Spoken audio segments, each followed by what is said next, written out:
everyone, let us now dispose ourselves and have a minute of silence before we begin.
May I ask everyone to please rise for the opening prayer.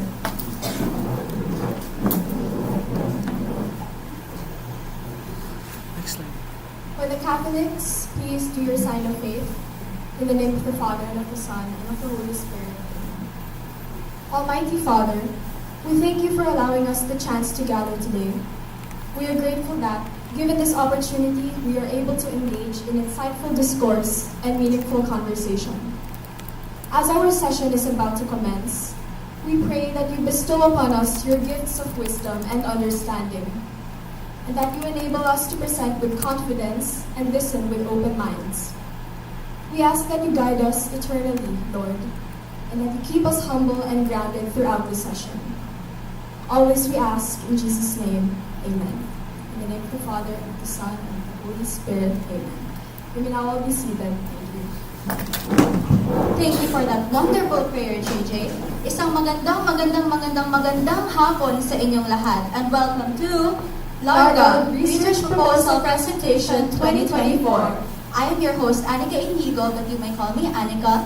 And alongside me is Yelana Yusuvili Renta, but you may call me JJ. And we are from 11 Tsuji. I hope that all of us are excited to be here today. Excited ba kayong lahat? Woo! Energy naman, guys. Excited ba kayong lahat? Yeah! Okay, mukhang kinabahan kayo, pero okay lang yan. Kasi kami rin. Anyways, nevertheless, we are still looking forward to what this presentation has in store for all of us today, especially for our dear presenters and their research projects. So then we move on to our lovely panelists for today. I hope that you guys are doing okay. How was your lunch po? Okay lang naman. Okay, thank you very much, hope you guys. We are really thankful that you came here to be able to listen to what we have to present. So, ayun. Then of course, I'd like to appreciate all of the presenters we have. I really love your outfits, guys. Kaway-kaway naman dyan, mga naka-orange dun sa likod. Shout out sa naka-trash bag. Saan si Louie? San Victorias? Isang nakasako ng bigas dyan. Anyways, ayun naman. For our presenters who are more or less unfamiliar with our panelists today, we'd like to give you a short introduction. First, we have a physics teacher from the Ateneo Junior High School, surely beloved by the homegrowns in this class. Please let us give a round of applause for Sir Jason Arias. Thank you for being here today with us, sir. Next, we have Sir Adrian Ong, grade 12 chemistry teacher at the ASHS, and hopefully our grade 12 chemistry teacher next year. Give a round of applause to Sir Ong. Last but definitely not the least, this panelist, according to our seniors, ang sarap mo manamit, Mix! Give it up for Mix Gabe Eslava, practical research teacher at the ASHS and practical research advisor of 11 Tsuji. So thank you to our panelists for joining us here today. Thank you very much. So with that, let us now proceed to a short rundown of the presentation mechanics. These were all discussed with us during our research period, but of course it doesn't hurt to go over it all again. Alright. So firstly, we would like to remind you all that the time allotment for each group is 15 minutes. There will be 10 minutes allotted for the presentation of your milestone tasks 1, 2, and 3, and 5 minutes for the Q&A. which is where our dear panelists will give their comments and inquiries, as well as suggestions and recommendations to the students. We would like to remind everyone to remain professional, humble, polite, and respectful while responding. So Bea over here volunteered to help us keep track of the time. So for the presentation, we will inform you of when you may begin presenting, when you have 5 minutes remaining, 1 minute remaining, and of course, when the time is up. As for the Q&A, we will give you cues to start, when you have 3 minutes left, 1 minute left, and of course, when the time is up. Students are permitted to use strictly 2 4 by 6 inches cue cards only to serve as guides for the presentation. Once again, these cards should be used as guides or outlines only and shouldn't contain your full script. Remember that mastery of the topic and delivery will be a part of the grading for you and your group. Additionally, for those who are waiting for their turn to present, remember to maintain silence as your classmates present. Listen carefully to their presentations and refrain from practicing for your parts to prevent distracting the presenters and the panelists. If you would like to prepare further, kindly do it outside of the venue. And to top it all off, just remember to believe in yourself and to do your best. Just like they say, nasa Diyos ang awa, nasa tao ang lowa. We wish you all good luck. AMDG. For the greater glory of God. So now, we have our first presenter. Please welcome up Ms. Angie Abreo's group. Ibang group? Ibang groups. Give them a round of applause. For groups 3, 4, and 5, kindly remain outside of the venue and wait for your turn to be called. Thank you. Next time, presenter.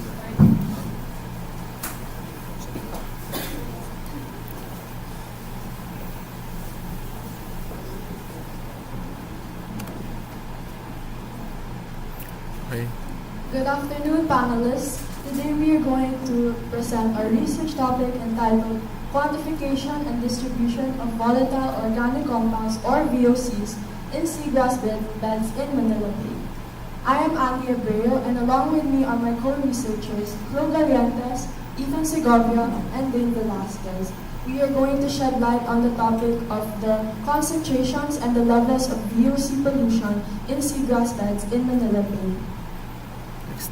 VOCs are most commonly known as volatile organic compounds, or chemical compounds most commonly found in water, air, and soil.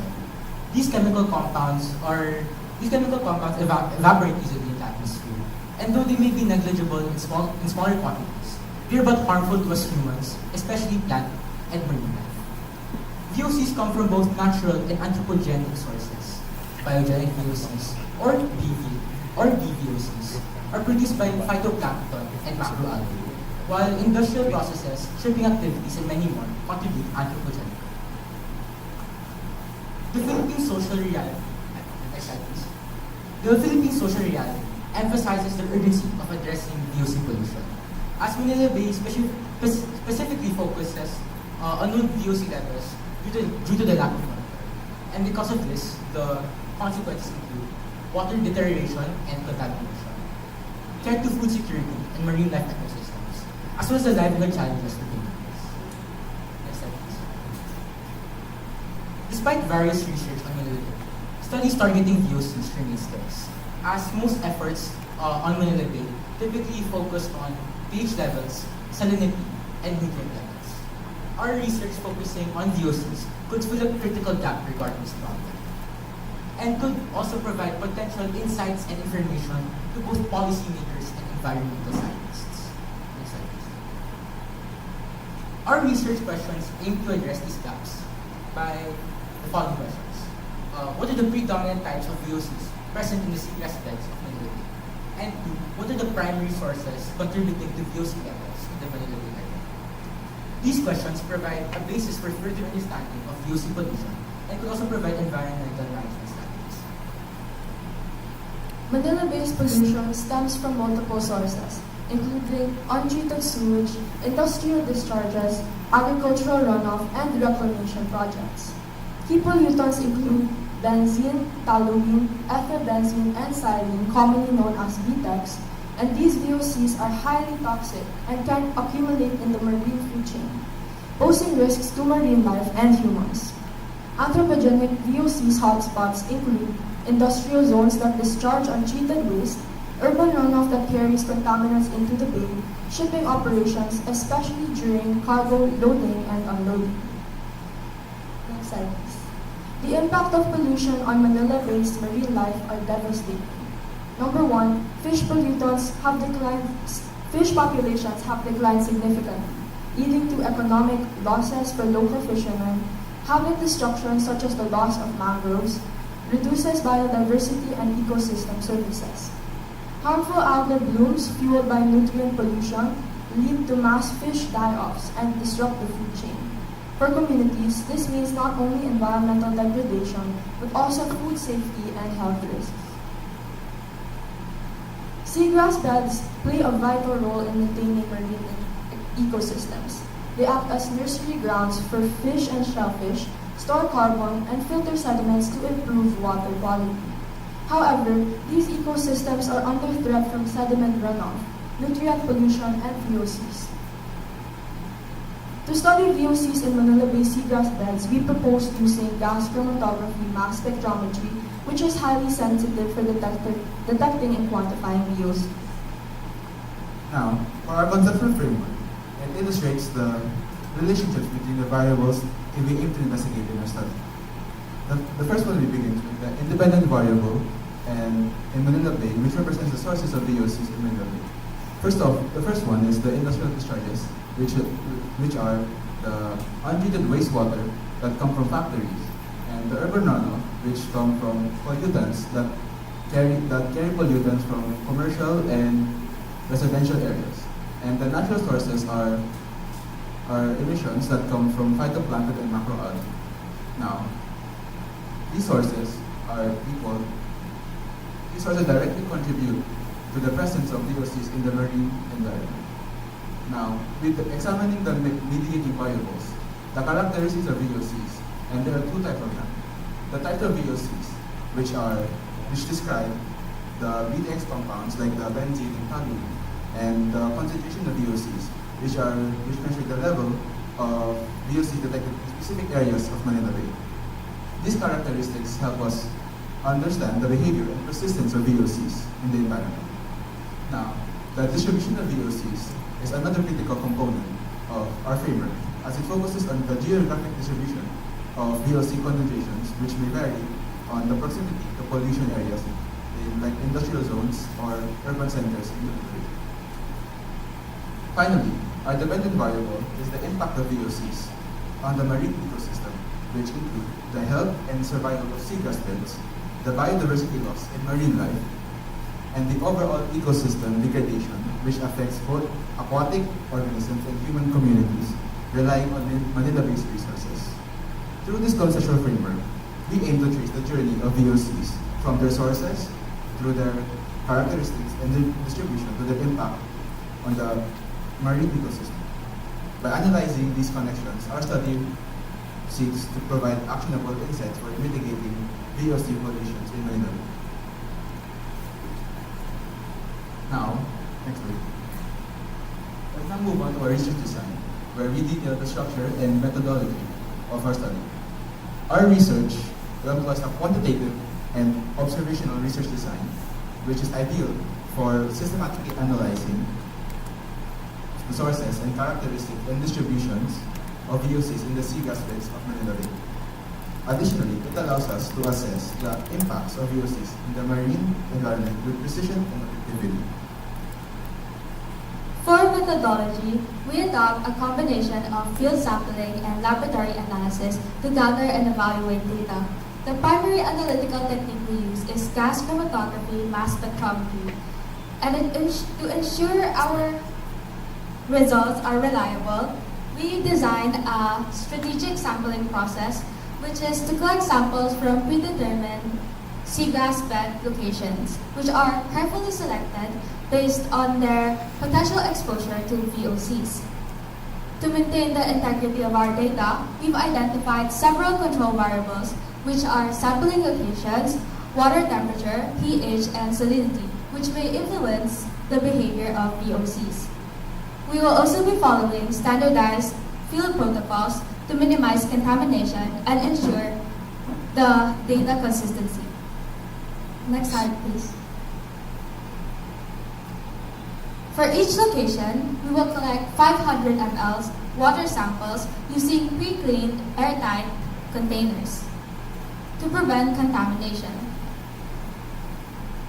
The samples will be stored at portable coolers at 4 degrees Celsius to preserve their chemical composition for our laboratory analysis. And we plan to get sample water in 3 key regions, and this is Cavite, Pampanga, and Bulacan. From each region, we will identify 2 to 3 sampling sites, and at each site, we will collect 3 replicate samples, which is 500 ml per replicate. By implementing this, our study aims to deliver a comprehensive and accurate analysis on the VOC levels in seagrass beds in Manila Bay. Next slide. For our laboratory equipment, the analysis of the samples will be conducted using GCMS systems to ensure high precision and accuracy in identifying and quantifying VOCs. The Agilent 7890B at DOST or Agilent 8890 at DLSU will be utilized. By exploring this standardized and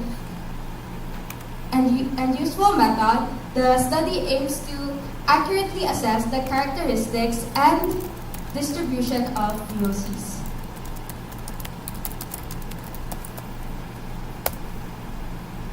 In conclusion, our study, the quantification and distribution of volatile organic compounds in seagrass beds in Manila Bay, highlights the critical need to address the VOC pollution. By identifying the predominant types of VOCs, their primary sources, and their impact on seagrass beds and marine ecosystems, we aim to fill a significant gap. Our findings not only emphasize the detrimental effects of VOC pollution, but underscores the socioeconomic challenges faced by local communities who rely on the Manila Bay. Thank you for your time and attention. We are now open for your questions and feedback.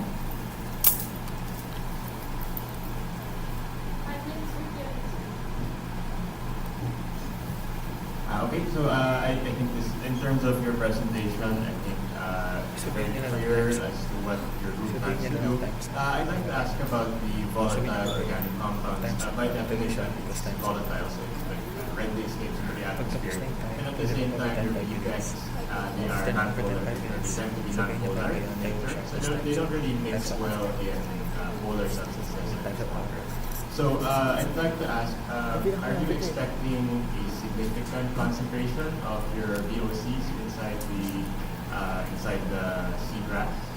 Because again, it seems like they won't really mix too well inside water.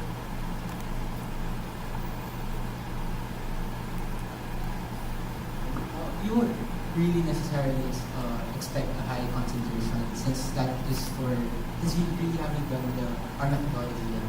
So it really all comes to that on our research and when we get the samples and when it's tested. As our research really focuses on the quantification and analysis of VOCs in certain areas of the VOC that's called. Okay, so just so it's clear, you're looking for like even trace amounts of okay. And regarding the analysis, so you're going to use GCMS, but GCMS needs you to heat up your sample, needs to go through this tube for the gas chromatography. So how exactly are you going to extract, or will you extract the VOCs out of the seagrass, or will you treat it in some way so that it can be processed by the gas chromatography or gas chromatography?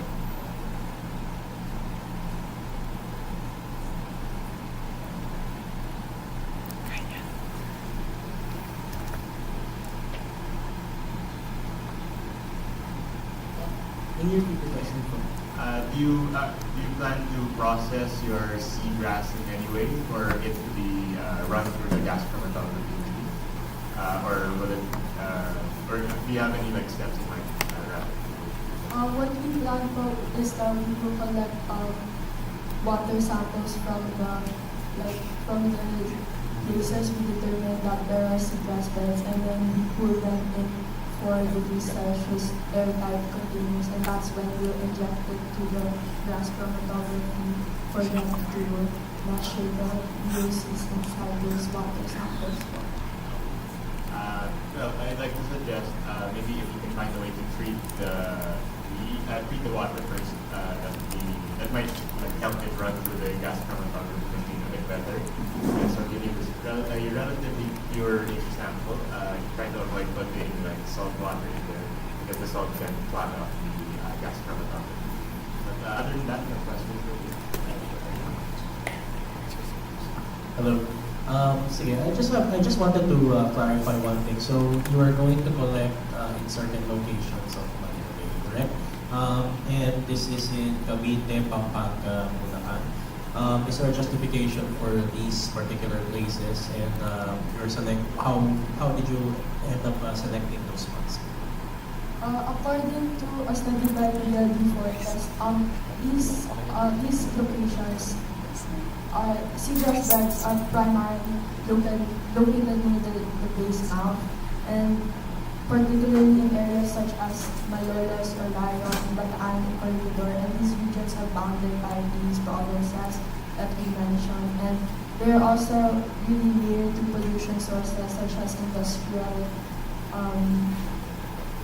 like machines, and they really have exposure to pollution sources.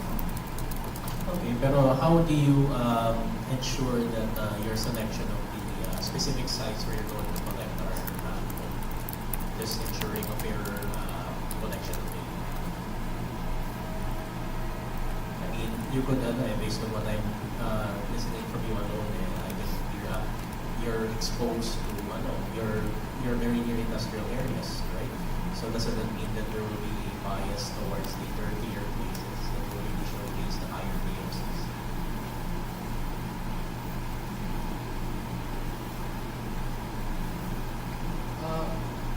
That's right, but we can also plan to add more sites na not really near industrial machinery. And this is also to add information on how really industrial machinery can really contaminate water in the specific areas of Manila Bay. So we also plan to show how bad the VOC levels are there and what those companies can do to further lessen the use of the machinery, so the water in Manila Bay. I think yung point ko being is it seems na you want to show that there are high VOCs. So there seems to be a research bias here that I'm trying to wrap my head around because syempre, it's very easy to have an agenda that, okay, I'll put it very near the polluting site. So that will show na mataas talaga yung VOC, but isn't our goal to be unbiased and also to be a bit more parang random with where we're going to gather our collection samples? Because based on the answers alone, I'm seeing that there's a bias towards these dirty areas.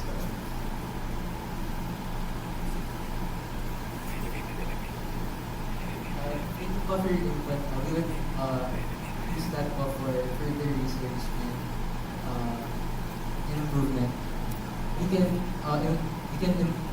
implement the use of random sampling rather than on those specific areas within the solution. Okay. Sige. So I think that's one thing in the I think it's mostly that yung comments right yung sa sampling sites. So number one, so siguro you would have a better criteria for selecting this. And also I also saw the depth. You said half a meter depth, correct? So bakit half a meter depth?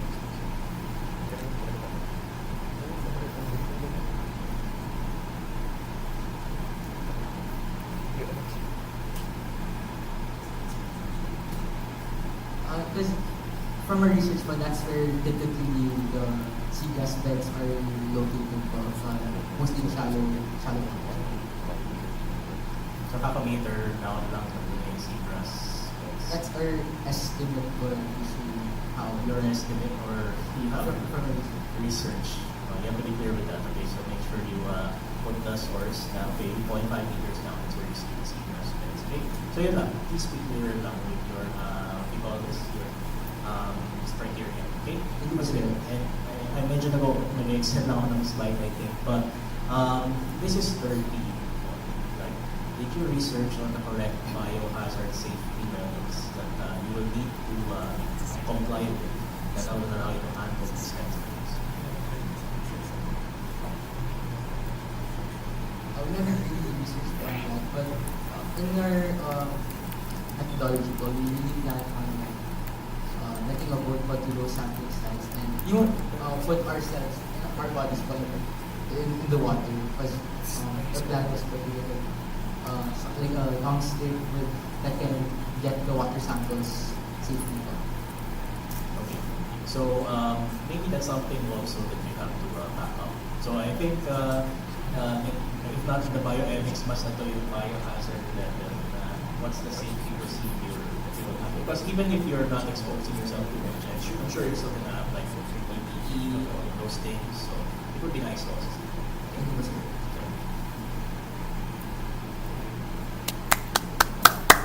Okay.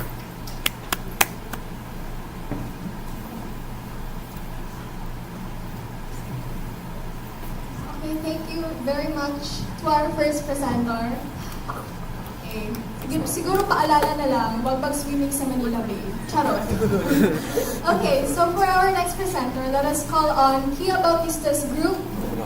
Let's give him a round of applause. Kia is also celebrating her 17th birthday today. Happy birthday.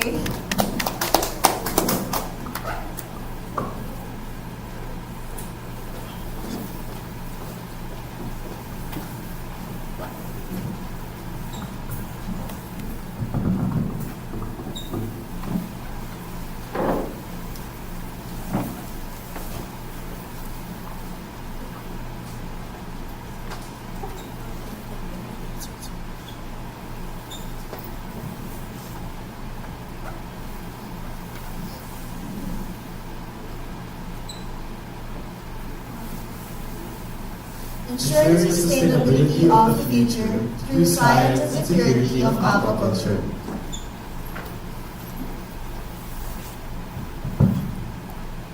Fishermen agonize because of the increased production affecting livelihood and income due to microplastic pollution and its effects on marine life and environment. Also, since aquaculture is one of the main backbones of the economy, advancements in urine research is needed because we often get in contact with microplastics containing bisphenol A or BPA, a chemical harmful to the nervous system, through daily necessities such as food, which in this case, fish, as well as drinking water stored in plastic containers. According to Yang and others, microplastics lead to blockages in signaling pathways, which affect the ability to efficiently perform mental movements. Nanotech is used to improve health, primarily in rural environments, although the disadvantages of this is that it depends on morphology size that changes with the environment, and so a more suitable and sustainable solution is needed. According to Gold et al. 2021, the synthesis of enzymes can be done through various methods like sol gel, ion sputtering, and laser ablation, which are considered to be very expensive and use as heavy metals that causes contamination. With this, the concept of green synthesis is introduced. Under this method, plants serve as the source of enzymes through acid extraction and precipitation, which doesn't use heavy metals like lead or arsenic, which are considered to be industrial chemicals. These prompted the researchers to conduct a study entitled Thermal Acid Extraction and Precipitation of Pectin from Lemon Peels as Aquaprotective Enzyme for Tilapia under Plastic-Induced Neurotoxicity Stress. This aims to address the gap as pectin as aquaprotective enzyme for tilapia induced with plastic neural stress as aqua research is yet to be explored. With this, what is the status of microplastic pollution in the Philippines? First of all, what are microplastics? Microplastics are basically plastics that are usually less than 5 millimeters in size. They contribute to around 60% of the marine litter from land. And why exactly? One of the main reasons is due to the poor waste management, not only in the Philippines, but in a global scale. Adding to this, according to Matthew et al. 2024, microplastics are usually transported to bigger bodies of water like the Manila Bay via smaller bodies of water like rivers. With this, the indigestion of microplastics may cause multiple negative effects on both the community and marine diversity. For the community, according to Amato Lorenzo et al. 2024, small microplastics are small enough to reach and affect the olfactory light bulbs of humans. Now, what exactly are the olfactory light bulbs of humans? They are responsible for the sense of smell, and when irritated, may even cause insomnia, which is the loss of smell. Adding to this, Yu et al. 2023 said that continuous indigestion of bisphenol A in microplastics may cause oxidative stress. Oxidative stress basically makes or adds negative effects to the cognitive and behavioral practices of Nile tilapia or any marine diversity, which may impact their survival and reproductive strategies. Now, what exactly are the effects of microplastic pollution to the Nile tilapia? Similar to the marine diversity, Nile tilapia or microplastics to Nile tilapia may initiate a lot of oxidative stress. Oxidative stress adds a surplus in the reactive oxygen species or the ROS. A surplus in the ROS may damage cell walls and DNA, which induces stress and changes the abilities, behaviors, and common practices of Nile tilapia. With this, we have a solution in synthesized pectin. Now, what exactly is pectin? Pectin is a probiotic that accelerates the growth of probiotics that can regulate secretion. That can regulate glucose and cholesterol by breaking them down for better absorption and secretion. According to Padarin and Popo, 2019, pectin has neuroprotective potentials and activates signaling pathways and increases protein levels, leading to enhanced memory and motor movements. Overall, its impacts on the nervous system can be attributed to improved cerebral blood flow necessary for distribution of micronutrients for the organ to perform well under stress. As for our research question, it answers how varying concentrations of acid precipitated and heat-exposed pectin from lemon peels can affect the health and behavior of tilapias or Chromis niloticus in terms of the following: the weight, the percentage of survival, the percentage of active species, and the movement pass rate. And as for our null hypothesis, it states that there are no significant differences among the changes. And as for our alternatives hypothesis, it states that there are significant differences among the changes of the. In accordance to this, conceptual framework consists of the following: collection of materials. So lemon and citrus peels and 95% ethyl alcohol will be collected from local areas in Quezon City, while 24 3 to 4 inches and 10 to 12-month-old Nile tilapia will be processed or will be sourced from a local market near the conductor. Next, please. For the thermal acid extraction and precipitation of pectin from lemon peels, protocols from Encohun et al. Will be adopted. So the presence of acid made it possible to precipitate pectin, while the thermal presence is vital to ensure the chemical reaction will be fastened. Next. For the plastic-induced neurotoxicity stress, this study just utilized the tilapias that were already exposed to plastics in an equal time frame. The researchers decided not to manipulate this environment even further to abide by the International Science and Engineering Fair ISEF Animals Row Section 5. The tilapias were split into 4 equal groups and housed in 4 separate cylindrical plastic fish tanks. Each tank could house 6 tilapias consisting of 3 male and 3 female tilapias and was supplied with oxygen by a water pump. So for the acclimatization of tilapia, 6 hours were dedicated to let them adapt to the environment, while another 6 hours were let them to rest before inducing the pectin. For the feeding period, it will be like 8 a.m. and 3 p.m., where the treatment A will introduce 2 grams of pectin, treatment B will have 3 grams of pectin, treatment C will have 6 grams, and of course the control will have 0 grams of pectin, and will be instead fed with commercial feeds. So the test evaluation will be adopted from the protocols of Muhammad et al. 2022 and Hassan et al. 2021. For the percentage of survival, this indicates the percentage of tilapia that survived the process of the induction of plastic. This is a vital assessment on the general indication of effect of pectin and plastic on the gut health of these fish. For the movement pass rate, this was employed to analyze the percentage of tilapias that could still move after 24 hours of inducing the pectin. This aims to assess if the tilapia could still perform motor functions. For the percentage of active species, this aims to evaluate potential neural impairment. This will be observed whether or not they could still swim across 24 cm. This is a basic evaluation of their capability to perform motor and cognitive tasks despite the stress. And of course, last, weight. This is a general health indicator which will be quantified in grams. Next, please.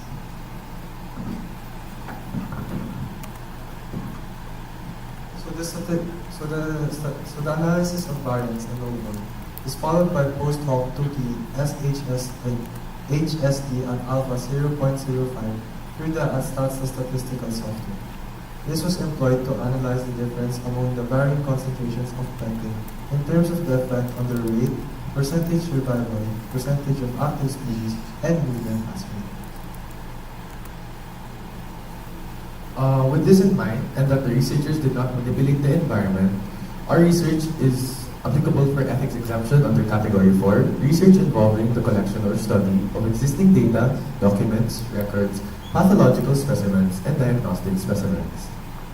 That concludes our research presentation. Again, I am Mikia. Migo Bautista. I'm Prince Guro. And I am Herd Gumamo. All for the sustainability and the sake of the aquaculture of the Philippines. Thank you very much. We are open for the queries and recommendations.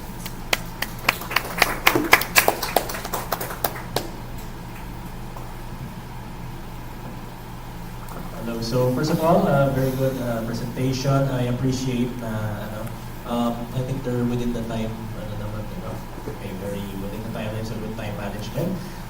Siguro, in terms of the slides, it was a little bit difficult to read, I'll be honest, because it's dark on dark. So baka that's something that we could work on, okay? Siguro, I'll just ask a question, but I think Mr. Ong has more comprehensive questions on this aspect, okay? Can you discuss the bioethical implications of what you're doing, especially considering that you're expecting to technically induce stress on fish and also potentially kill the fish? So technically, we will not be modificating or modifying the environment of the fish because the tilapias will be the sources from a local market. Will be sourced from a local market and then introduced to the festival aid since they're already parang put into plastic bags by the supplier themselves. So we won't be inducing any plastic inducement or toxicity stress on them. More of the solution effective, which is more of a solution to their problem. And how will you ensure that these tilapias are selected, they're equal? None is more, baka may potential, may trait yung ibang tilapia that might cause their survival a little bit better for these kinds of things. Unfortunately, this is actually part of our scope and limitations. As if we were to take these factors into account, we may go over the time limit given to us within the year of the school, within the school year. So with this, syempre we suggest that further research with a longer time frame may apply these certain factors for the tilapia. Yeah, okay, pero what are you going to use personally? Like, are you going to make sure that they're the same, they're from the same supplier? Are you going to make sure that they're the same, from perhaps the same parents even? As stated in our methodology, we're going to be getting Nile tilapias from ages 10 to 12 months and size 3 to 4 adults, 12 males and 12 females from one singular supplier, making it a simple random sampling. Simple random sampling. Okay. Sir, on my end, I'd like to ask a couple questions. First, regarding the extraction of pectin, do you have a way to quantify how is it pure your pectin will end up? That way, any impurities will affect your overall results. Okay, so the process for the extraction of pectin will be involving thermal and acid or extraction of pectin. So since the presence of acid made it possible to precipitate the pectin, the thermal presence is actually very vital to ensure that the process is very fast and efficient. So with this, the process would be, we would have distilled water, and we will acidify it by modifying the pH level by putting drops of juiced lemon. And after that, 50, 100, and 150 grams respectively will be boiled with 200 ml of acidified water. So this will be heated under 50 degrees Celsius for 1 hour and strained. So after the strained method, 95% ethyl alcohol will be dropped to the solution, stirred and then dried. So for the drying process, when we parang separate the ethyl alcohol from the pectin itself na nakuha from the lemon peels, we have to dry it using an oven so that it will be grindable using a mortar and pestle for the ingestion of tilapia. And second question, does pectin have a nutritional value? As stated in the RL kanina, pectin is syempre a probiotic that enhances memory and motor movements since it activates signaling pathways while increasing the protein levels. Okay, because based on your methodology where you're using the pectin to the tilapia, so you're going to have a control where there's no pectin involved. But if you're going to feed the different like trials, like varying amounts, won't that affect the amount or the nutrition that these tilapia will receive? Like for example, in treatment A, if it's only just 2 grams, then in the end you might expect that they're not going to survive so much because they didn't get so much nutrition during this time compared to a control which they get all the nutrition they need from it. So to clarify now our methods, we will going to be using commercial feeds for all the treatments. It's just we're just going to add different concentrations of pectin to it. So that ensures that the tilapias will not be starved and will cost. Okay. Well, perhaps I can be a bit just a bit clearer in the presentation, but I think actually I think it's even. For your methodology, I would suggest like finding a way to ensure that the pectin is absolutely pectin. Like there's no other things that are included in that, especially when you're doing extraction. Usually the problem of the extraction are like some impurities, and so those can get in the way of your data. So I just suggest finding a way to ensure that it is pure pectin. Thank you, sir. Yeah, I'll just insert one more thing. So you're going to use lemon peels for this, correct? So can you explain your choice of lemon peels of all of the other possible peels? Well, according to Chandler et al. 2022, lemon peels actually have one of the more higher concentrations of pectin compared to other citrus fruits like oranges and calamansi, lime. And in addition to this, in our act for sustainability as well, lemons are one of the more used citrus fruits in the Philippines as well. So that makes it parang easier to source pectin while being able to properly sustain it. Okay, so you mentioned it's one of the more used citrus fruits, pero you also took a look at alternatives like calamansi, which is probably more accessible in the Philippines and probably even cheaper for those who would apply your research. Well, we take into account that we hope that this future research may be as basis, not only for Philippine research, but as global research, wherein lemons will be more accessible compared to calamansi on a global standpoint. Okay, so from a global perspective, okay. So siguro, if you could take a look at the slides, it would be nice if you could also add a little bit more about the investigation for lemon, availability in the Philippines, for instance, and siguro even maybe comparing cost-wise. The thing is, there's parang a cost-benefit thing here na does the higher cost of lemon, for our case, justify the benefits of a higher concentration of a certain thing rather than calamansi, which is lower pero might be more accessible to the typical Filipino fisherman uses. Okay. Thank you very much.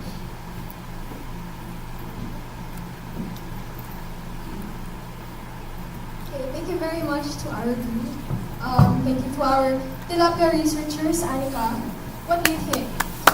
Are our tilapia researchers cooking or are they cooked? I think they're cooking. The question is it something good or something fishy? Maybe we'll find out next semester. Now, for our third presenters, we have our fellows in orange. Fellows in orange. Good luck. Good luck to Miss Johanna Bombeo's group.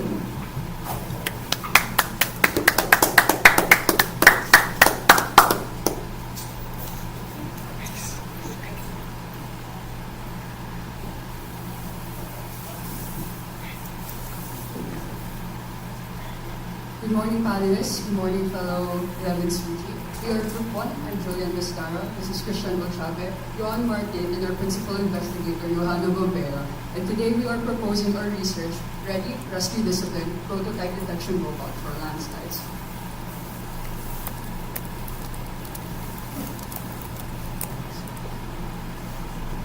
For our objectives, our study focuses on three main objectives. First is to create a search and rescue robot that can accurately and efficiently detect humans using thermal imaging. Next is to analyze the created prototypes' performance in terms of heat signature and object detection, location identification, alert transmission, and terrain navigation.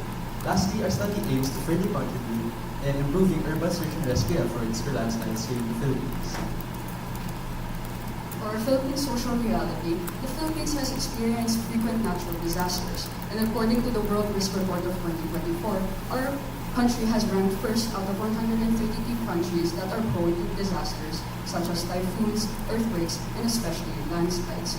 So, in regards to this, search and rescue operations have faced challenges like unfavorable terrain, lack of equipment, and limitations in government response that all hinder the early detection of humans under rubble or debris. Given the Philippine social reality, our main research gap is that there is a lack of implementation of search and rescue robotics in the existing plans for disaster response here in the Philippines.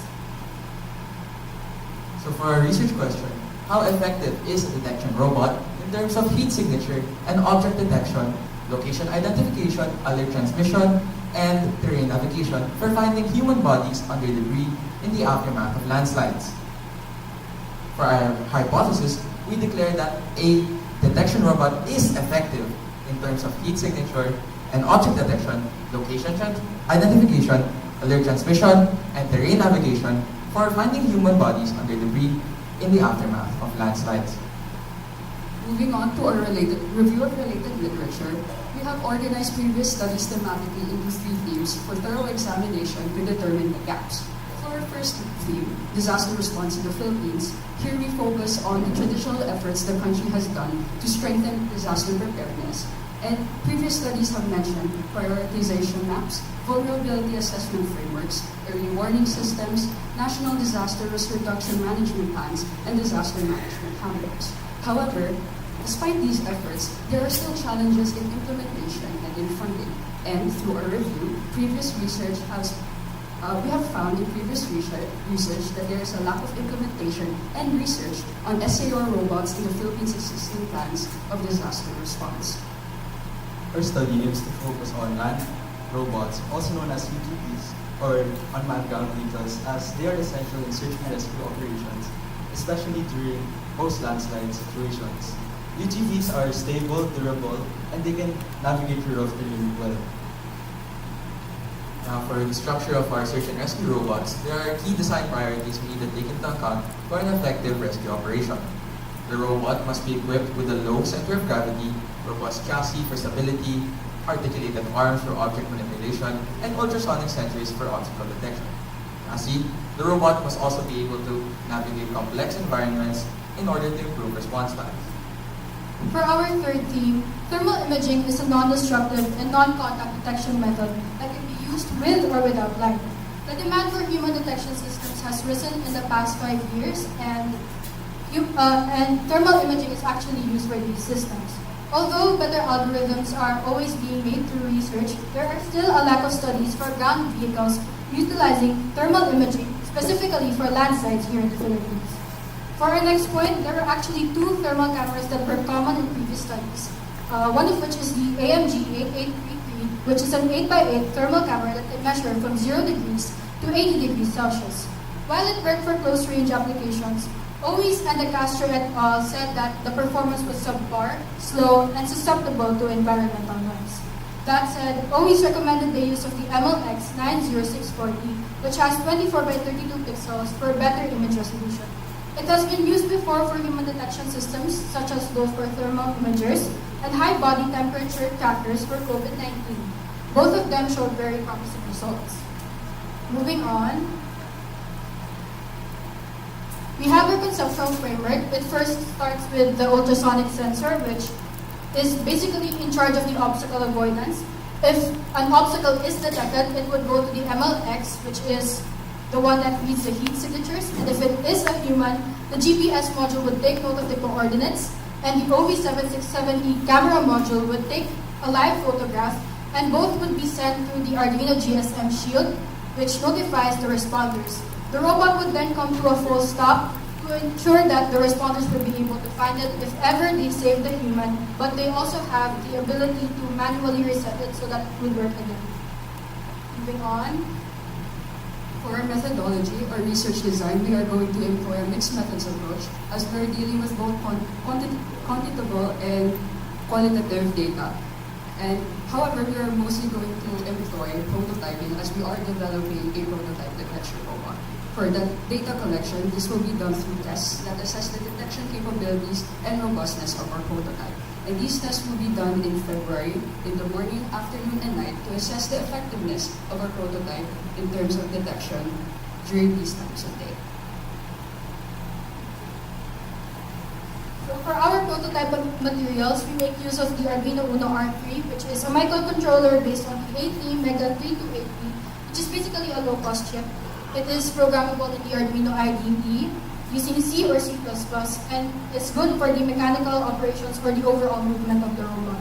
Next, we have the ASP32 microcontroller, which is compatible with Wi-Fi and Bluetooth, and is actually mainly used to control the MLX 90640 BAA, which has 32 by 24 pixels and a 110 degrees by 75 degrees field of view. Next is the ultrasonic sensor, which makes use of ultrasonic waves reflected when an object is detected. It has a range of 2 cm to 400 cm. This is where the servo would come into play, since it would be able to rotate the ultrasonic sensor and make the range wider. Next, we have the Neo 6L, which is the GPS module, which would take note of the coordinates, and the SIM 800L, which is the GSM module that would send the messages or calls to the responders. The OV7670 would take the live photo or video to give visual feedback of the surroundings of the robot and the human detected. And the L293D motor driver and DC gear motors are for the wheels or the movement of the car. Next, we have the construction. We have 4 main systems, which are the thermal camera, the live camera module, automation controls, and notification systems. All of these would be housed in a 4WD chassis, and that is it for our construction.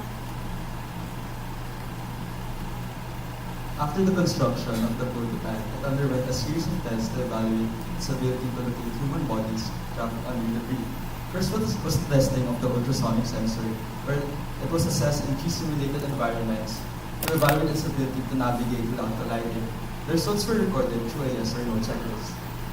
Next is the testing of the thermal camera, where it was calibrated and tested to identify heat signature.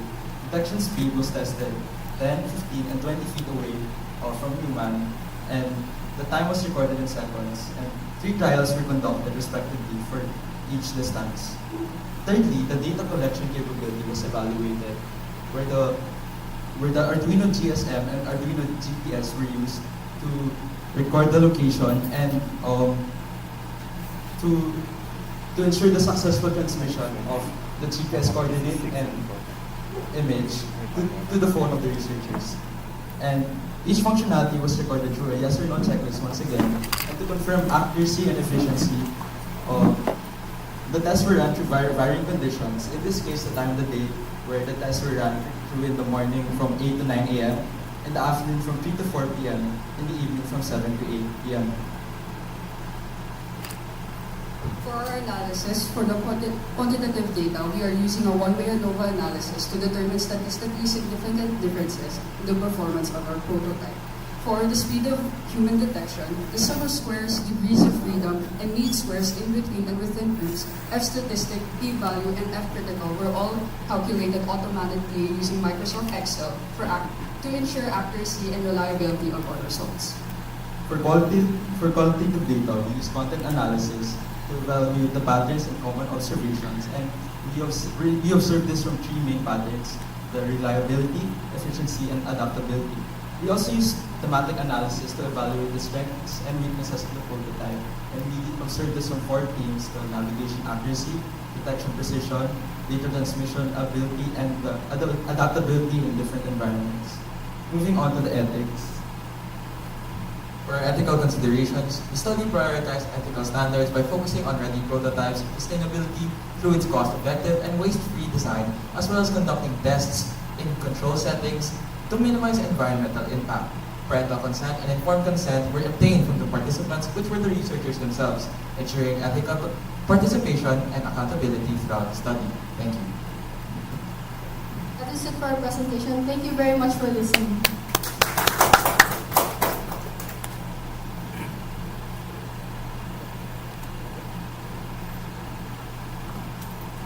Okay, so thank you very much for your presentation. It's very good and interesting topic. Definitely, I really like it when people go into robotics kasi I think it's very an emerging field, especially in this kind of situation. Okay, the first thing I'd like to do, can you go back to your objectives, please?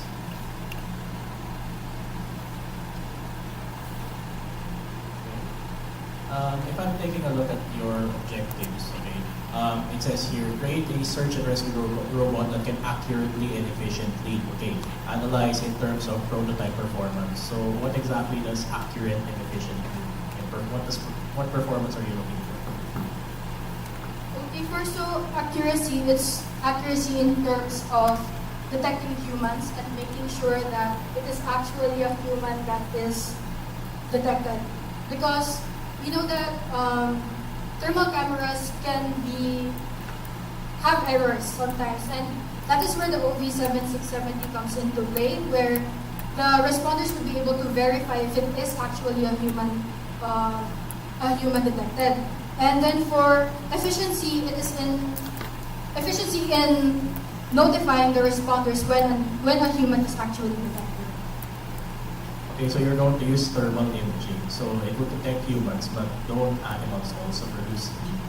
And if you come across an animal that's burrowed underground, wouldn't that also register as something in your robot? Yes po. So that is what the OV7670 camera module is for. For visual feedback, it's actually a camera that would be able to see the surroundings and the whole scene of what the robot sees po. So basically, you will judge that it's a human because it's shaped like a person. Yes. And what if, for example, I don't want to be too gruesome, but in a time of disaster when buildings collapse, you could not have a person there, you would have parts of a person, correct?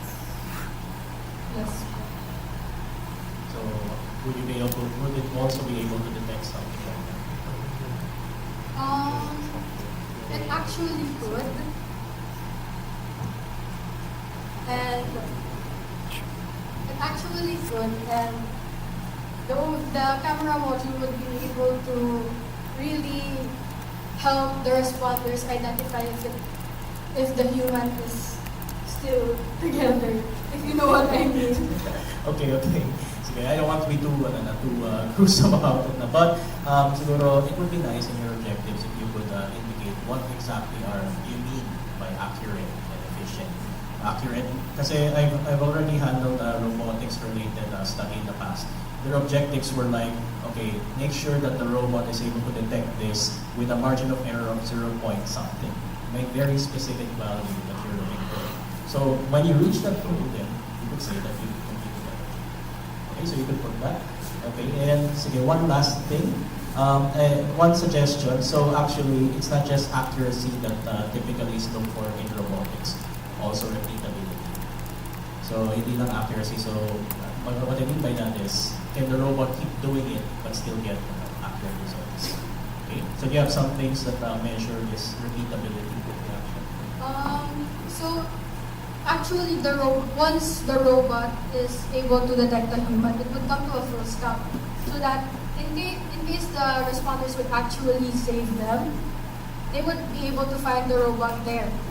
But they actually also have the ability to manually reset it through the GSM module in case it isn't actually a human that they would be able to save. Okay. Sige. And sige, one last before I pass or give up. You're trying to make a ground vehicle, correct? But your objective is that, what you call this, you're having difficulties with things like the terrain, so that's a consideration that you have, is that right? So did you consider why not a compact drone instead, which can completely neglect the terrain issues? For us, we chose to use UGVs instead of UAVs or unmanned aerial vehicles because UGVs are built to withstand outside factors such as strong winds, and they also have like the sensors that can navigate through the terrains or like the remains of the landslide-prone areas. I know what you're talking about. Like it would have like things that might withstand the strong winds, but at the same time, drones, there are disaster drones that are used. So it's not saying that the drone couldn't withstand a strong wind. Fine, right?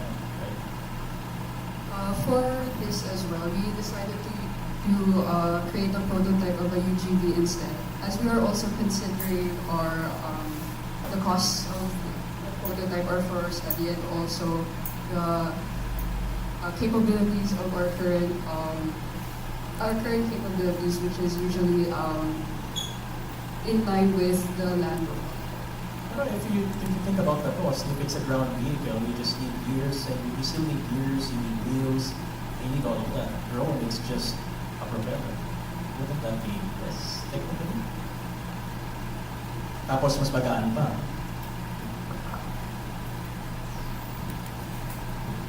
So we opted for like accessibility, or since drones, they need someone to control them properly.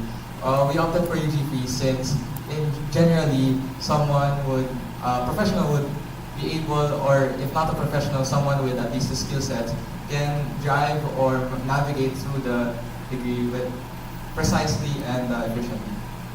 Well, I don't have any licenses, but I can pilot a drone.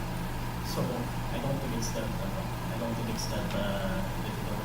So siguro, there are things na may advantage naman ng UGV, and perhaps that's something that you would also talk about, because most search and rescue na autonomous vehicles right now are drones.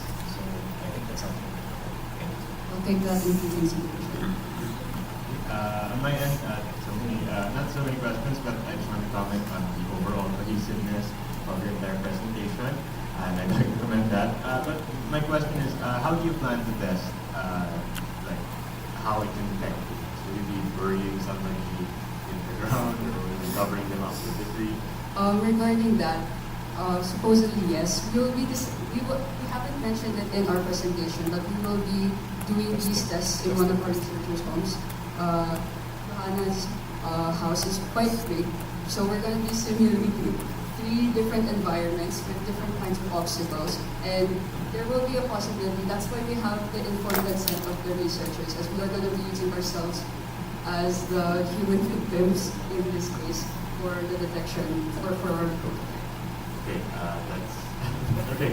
So that's actually interesting. Using yourself as part of the testing. I would suggest maybe we can take into consideration what Sir Arya said about being able to detect other things. Well, I wouldn't recommend burying like live animals and everything else like that. But maybe you can simulate false positives in that, like when you bury something. That way you can easily detect if it's human. You can decide, can it detect a human or something else. To that end, I don't think you need to bury someone. And why don't you just go to like a car park with a basement on it? So there's already a layer of something on top, and then you could even go on top of, kung may mga flower boxes pa on top of that, the kind of simulates the So baka something like that. I don't think burying someone alive is the call here, okay? So you could consider that, okay? Just to comment on that, we're not actually burying someone alive. We're just simulating, like, maybe through blankets or supposedly doing something lighter for the recipients to be. Yeah, I know you're willing to do this, but I'm not sure if it's exactly what you need. And I think there are better ways. It's also, as I said, biohazard exposure. You don't know what's in the soil. So it would be best if you perhaps find an alternative way to check if someone is under. I'll take that into consideration. Thank you very much.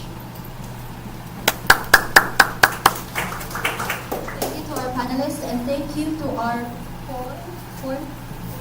third presenters. Ano ba yan? Akala ko prisoners kayo, rescuers pala.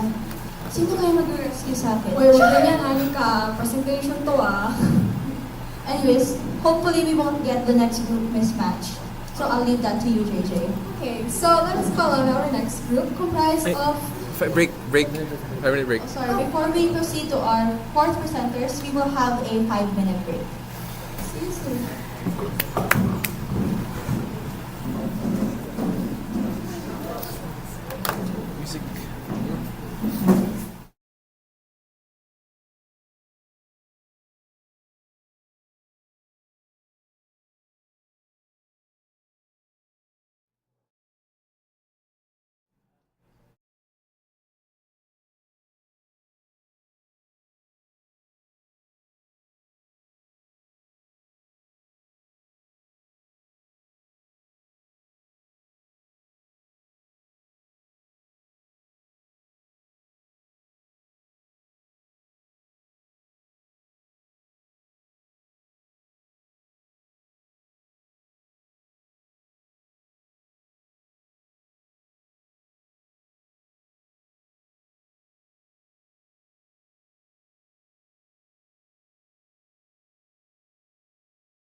Now we are down to our last two presenters. Now for our next presenter, let us now call on our lovely group of badass video comprised of, what do we have here? A farmer, a young construction worker, a coconut, and isang sako ng bigas. Please come up on stage now. Thank you very much.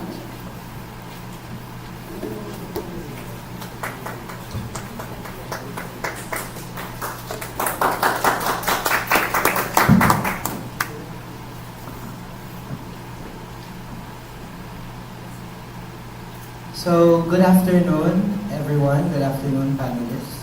We are Group 6 of 11 Tsuji, and I am Luis Enriquez. I'm Anthony Luna. I'm Jillian Dodola. And I am Banas Subil. So, our research title is Cocoa Concrete, determining the efficacies of different types of coconut and rice husk-based concrete as construction material for flood-preventive types. To start off, our research goals and objective is to see how can coconut and rice husk be used to make concrete and if its properties and qualities can be impressive enough to replace commercial concrete in the Philippine market. Next one would be to create coconut husk-based concrete with rice husk as a supplementary aggregate.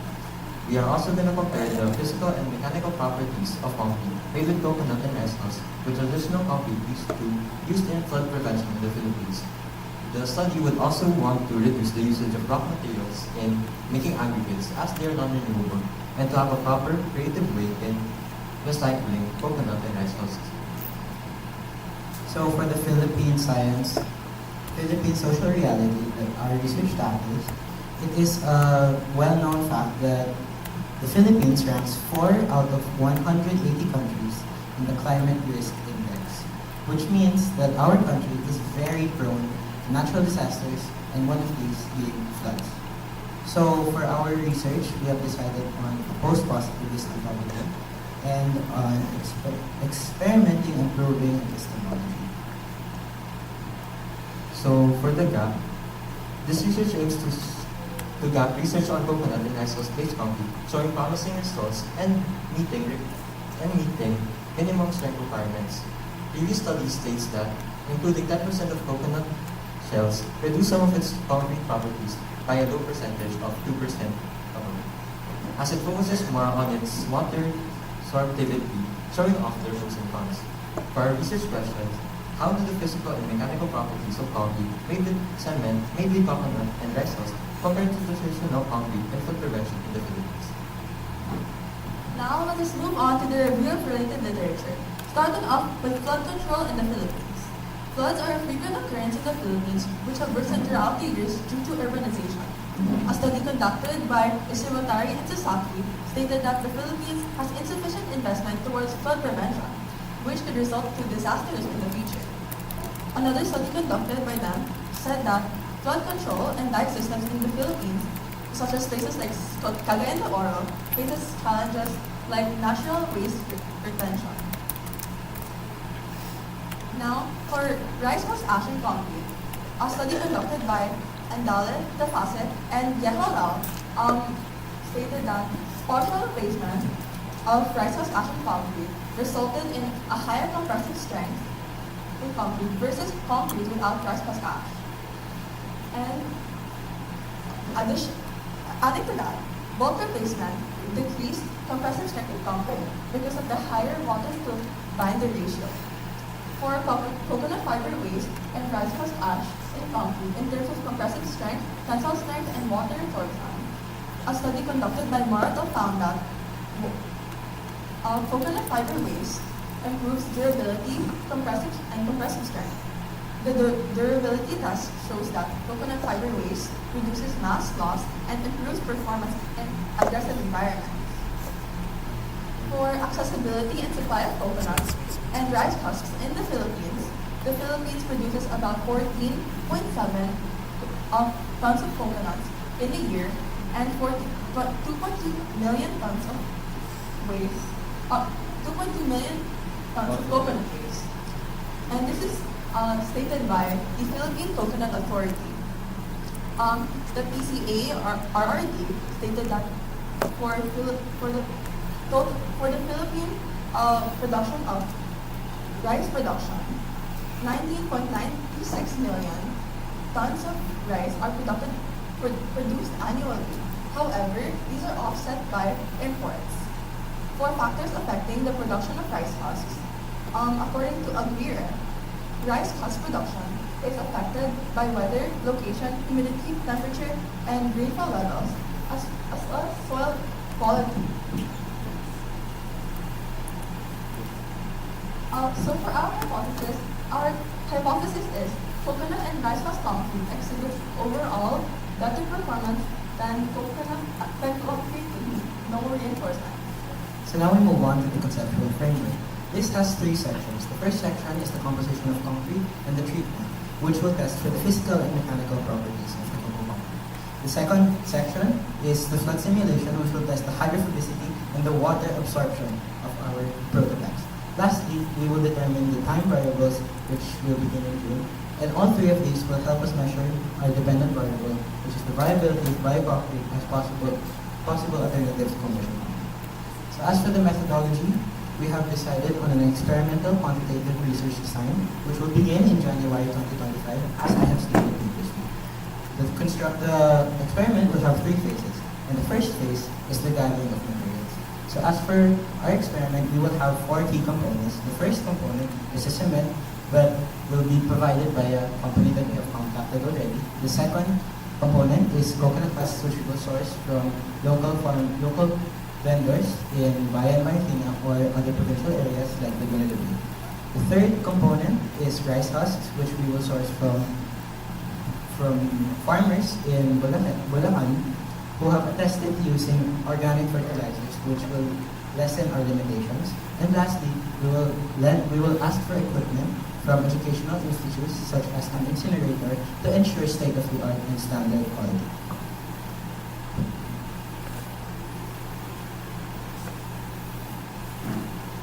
Now that sufficient materials have been gathered, we can now begin with the construction phase. Our research involves four types of concrete.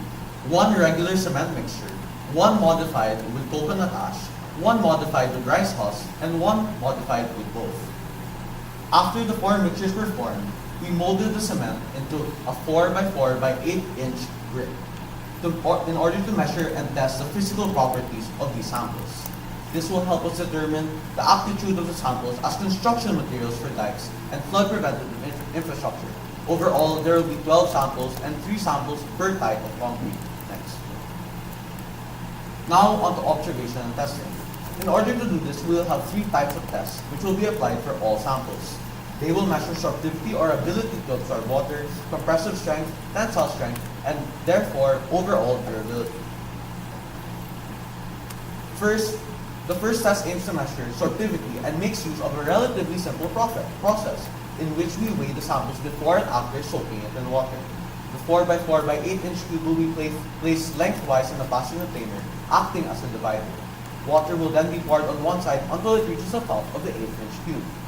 This test will be conducted over 3 consecutive days in order to simulate an environment of dikes in the real world. This process will be repeated for all 4 samples.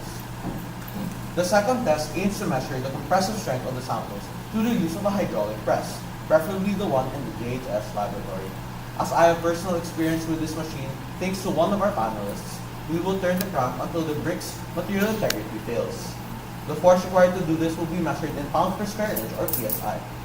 And finally, for the third and final test, we will measure tensile strength using a universal testing machine. The samples will be placed in between the grips until it snaps. The force required to do this will be measured in newtons per square millimeter.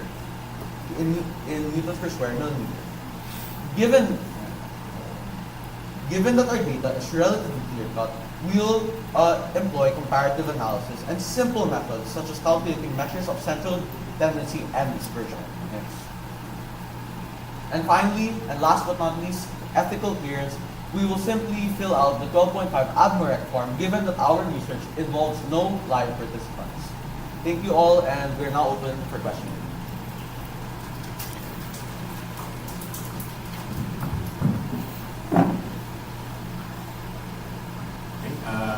Well, first I want to comment on your presentation as a whole. I think it's very cohesive.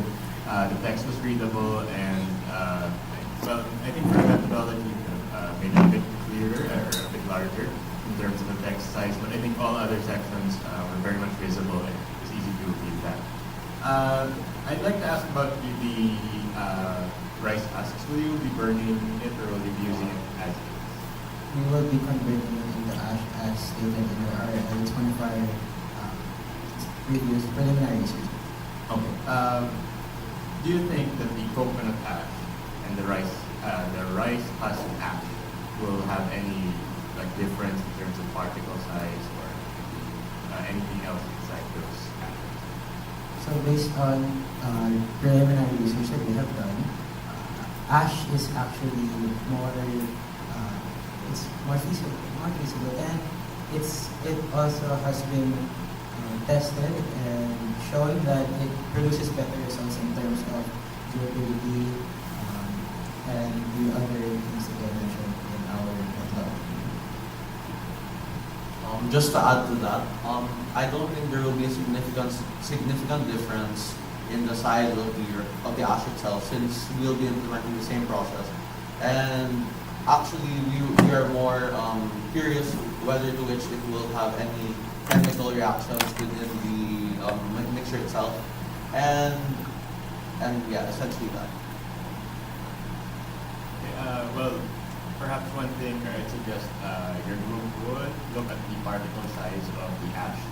Maybe under a microscope, it might be better to take note of any observations, and perhaps maybe the coconut ash is much larger, and that can help you better explain any results that may occur later on, especially for the compressibility and tensile strength of the concrete. I'd also like to ask, does your group plan to do a long-term sort of analysis? Do you think it will degrade naturally over time, or will you be focusing purely on the strengths of it once it's made? Sadly, we won't be able to do an extremely long-term analysis. However, we will be conducting the water sorptivity test, which will also kind of test for overall durability over 3 consecutive days, which we hope, given the conditions of the test, will sort of simulate a more feasible time frame for the degrading and weathering that will be faced by the samples. Will you be? Wait, I'm a bit confused here. After the water absorption, will you still be doing compressive strength tests on both? On the different water samples, or is it a separate test? Separate. It will be a separate sample. Okay. But overall, I don't have any other questions. Thank you very much. Okay, so very good informative slides. I really like how you went over quite a lot of things. I agree with you, Mr. Ong, na maka-organize the text a little bit as well, but overall at least it's full of information. I just spotted one typo, hypothesis. So just be careful with the text. Hypothesis, so parang siyang Vietnamese restaurant. Okay. But anyway, so just a few questions. Okay. First, why? So I get naman that you are going to measure the strength, compressive strength. So, but why tensile? Is it that when you put bricks on top of the other, they tend to compress? So, are you implying that they're gonna pull each other apart? I think this will be the last question I should answer, but in that regard, Foster, we would like to just simply be very thorough in our testing, given that we already aren't measuring of many of the parameters that will be seen in the real world. We'd at least like to measure tensile strength, because even though the concrete in its real design will be more compressed, we know that concrete is weaker in terms of tensile strength than compared to compressive strength. So we would also like to compare that weaker property of concrete, even if it's not really the most applicable in this situation. Okay. Kasi yun nga when it's difficult actually to pull it apart. You can compress it until it cracks. But the pulling apart, unless it's like a plastic, I think that's what you need to be pulled apart. But yung compression, I'm not really sure about that. I mean, what do you call this, yung pag-pull apart, I'm not sure if you need to test it, especially for the application. pollution. Okay, maybe what I could look at would be, sige, if you're going to really measure tensile, I was looking more of how much it would bend. Kasi if you think about it, you're gonna put it like this, water is here. Okay. That's where it might stretch. So maybe that's something that you could think about. Did you also research on the standards of concrete? What do you have to reach in terms of concrete?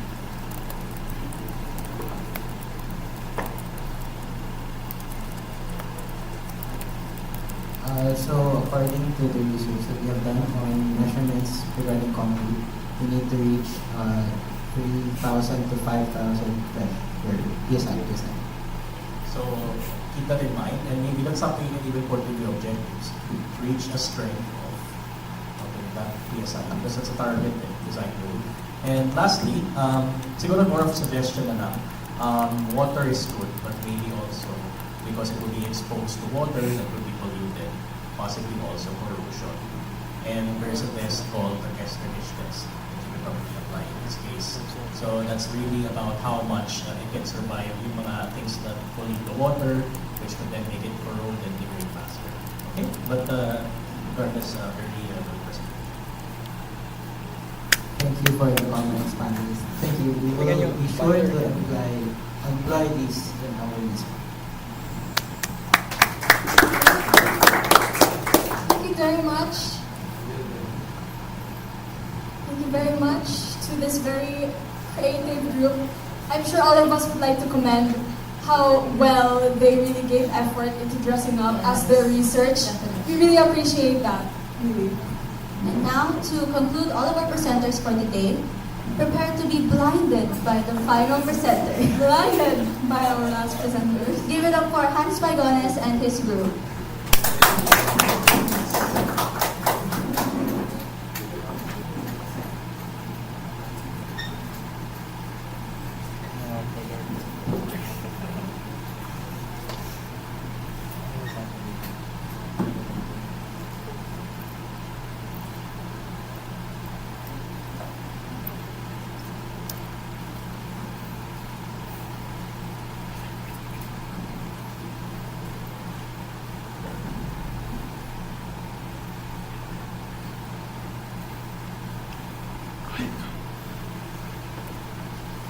Good afternoon, panelists. Good afternoon, ASHS. So today, our group will present our first research proposal with a study entitled SIGN, Signage Identification Glasses for Hearing Translation. Sunglasses with a built-in camera to detect signages and conversion to audio for the blind and visually impaired. So for the proponents of this study, it includes me, Hans Vicente Paigones, Candice Hasrapianda, Sophia Marie P. Salazar, and Cal Patrick Higuera. For our Philippine social reality, based on the article of Philippine Daily Inquirer from 2017, it states that there is a growing population of Filipinos that are losing vision. And in addition to this, based on the interview of Ateneo Special Education Society along with John James Jovaleno, they stated that the market for advanced assistive technology is niche and that the Philippines supply should catch up to the demands of assistive technology that is both mobile and advanced. Okay, now what exactly is the research gap that this study aims to fill? So it is known that in the Philippines there is a lack of assistive technology that resonates with the context of the BVIs in the country. So this is technically in line with how it should be accessible, cost efficient, wearable, and also convenient. Now, beginning with our review of related literature. Okay, so beginning with the background of the BVIs. It was reported that by the PSA and the DOH that from around 117.7 million Filipinos as the general population, there are around 2,179,733 visually impaired individuals, while there are 592,000 blind individuals in the country. Now, they also reported that majority of them are poor and uneducated. That is based on their report. Now, the most common reason for this blindness and all is cataracts, which is due to aging. However, there are also other several reasons, like it could be from birth, it could be from accidents, or it could be from genetics. Now, moving on to the history of assistive technology in the Philippines, we covered international and local. So, it's no doubt that assistive technology has underwent a really long evolution throughout the years. As stated by a study by Mashiata et al., early forms included human assistance, support animals, the white cane, which I was using earlier, and braille.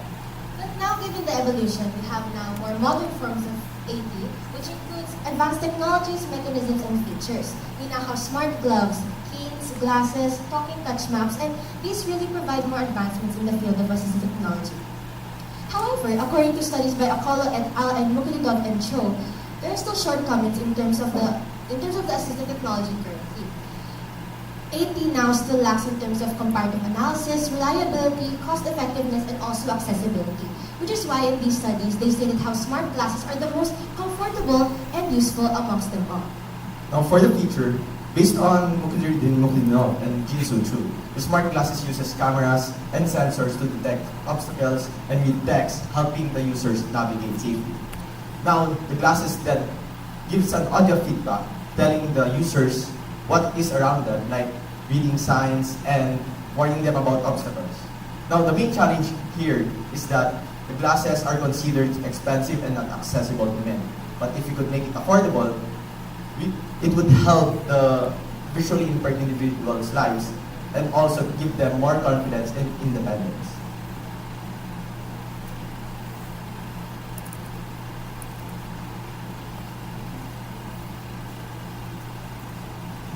Now for the research questions, the first one is how the researchers create a cost-efficient and effective sunglasses that will help people navigate their surroundings more easily and safely in regards of road signs.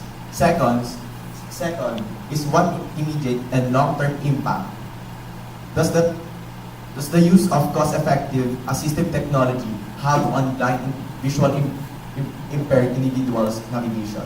And last, how effective is the researcher-made sunglasses in terms of the low cost, long battery life, portability, and quality of life that changes that it suggested? Now moving on to the hypothesis, our study says that there is a significant effect that the researcher-made sunglasses exhibit a cost-effective, portable, and accurate device. And overall, our study aims to create an assistive device capable of helping the blind and visually impaired in navigating inside and outside of their homes. For our conceptual framework, it was adapted from Ariba and Pierce's study in 2022 for their system architecture for computer-based walking assistance. Now, our conceptual framework is split into two, the device design and the methodology part. After the design of the device itself, we will test it for the first testers according to our variables, and we will rework it and interpret the data gathered from that. After that, we will move on to the surveys and interviews for the professionals and DPIs, and after that will be the interpretation again of the data gathered. Now for beginning our methodology, beginning with the research design, we are going to use a mixed methods explanatory sequential design in which the quantitative data will be collected first and then analyzed, and then after we'll be gathering the qualitative data. So what we will be doing here first is we will gather the quantitative data through surveys for the professionals, and then our qualitative data through interviews with the BVIs.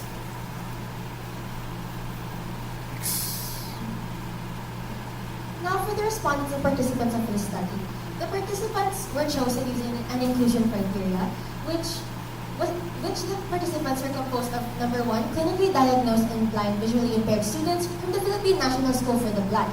And secondly, these were chosen regardless of gender and age. As for the respondents, these were the same students and participants from the Philippine National School for the Blind, and additionally, professionals in the field of robotics. Now, these professionals were chosen based on, number one, they should have graduated in a course in college related to the field of robotics or assistive technology. Secondly, they should have professionally worked in this field of robotics or assistive technology. And lastly, they should have either have extensive experience in the field or have published work in relation to robotics and assistive technology in the past. And apart from this, we also used open source codes to help in the creation on the mechanisms and functions of our device. We used codes from Brilliant Labs and ImageNet, and these will all help for the communication between devices and image processing for our project. Now for sampling method, we use a mix of convenient sampling and stratified sampling. Convenient sampling helped us include robotics professional that gave us important insights.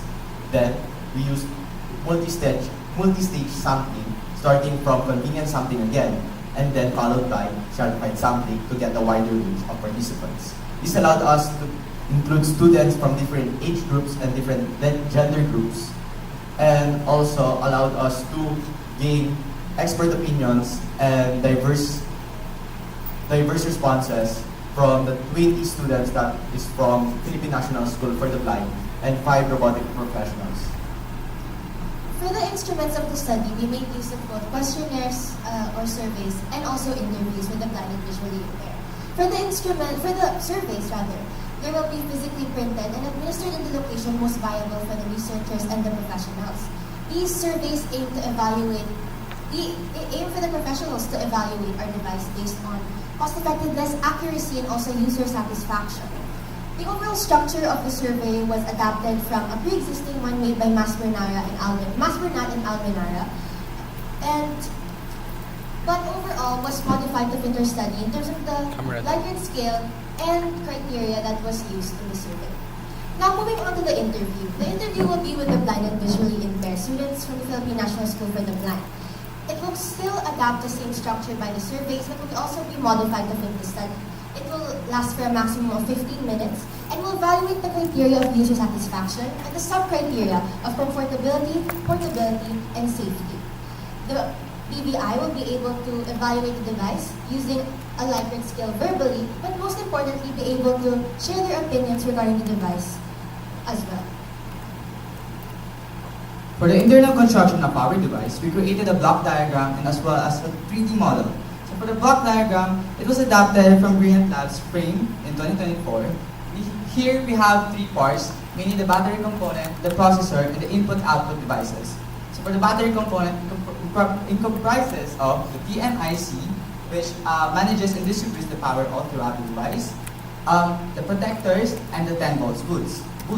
For the processor, our processor is mainly Bluetooth MCU for a quick and easy transfer of files for the other device.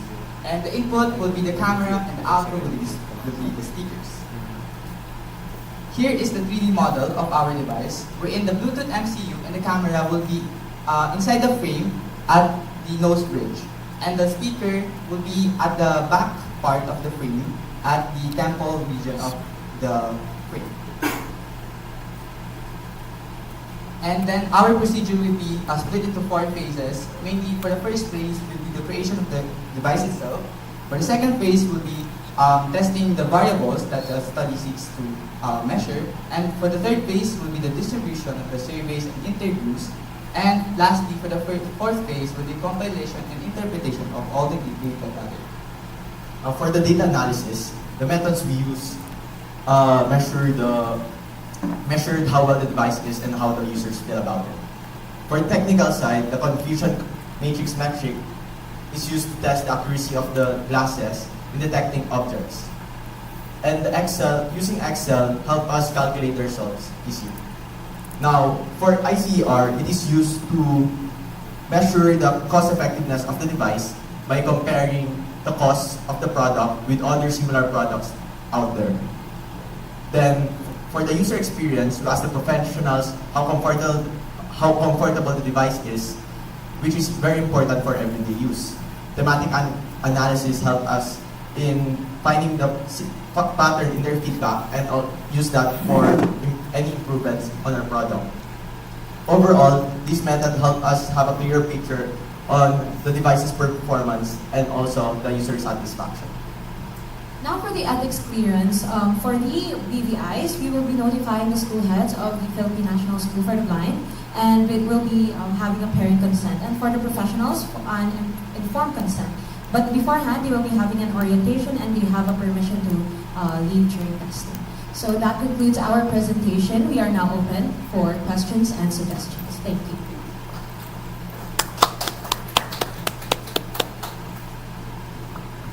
Okay, first I'll comment on the presentation. As a whole, I like the colors because number one, it's not too loud. It conveys the information without making it so jarring.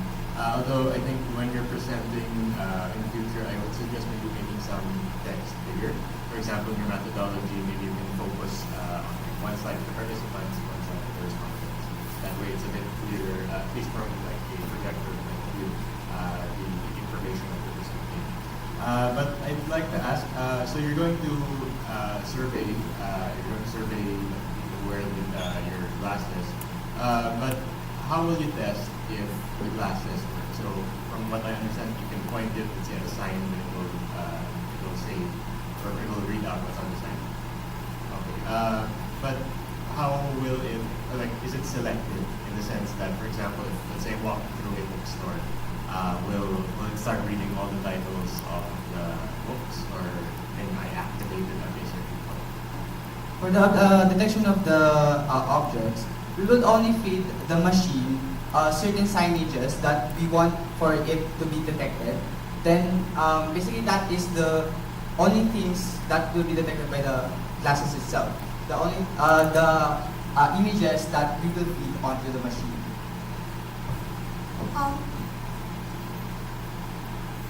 To be more specific, we will be focusing more on street signs and other signages that are commonly seen in the Philippines because we are aiming for these glasses to be more nationally inclined, like in the Philippine context. Maybe a suggestion. If you're going to use the street signs, I would suggest maybe doing a control of the very clean sign and then try to dirty up the sign just so I can analyze whether or not it's effective. Let's say, especially for the older signs, like seagrass or similar. That way you can check if it's effective, even if the sign shouldn't really matter. It's more of the effectiveness of the design. Okay? Thank you.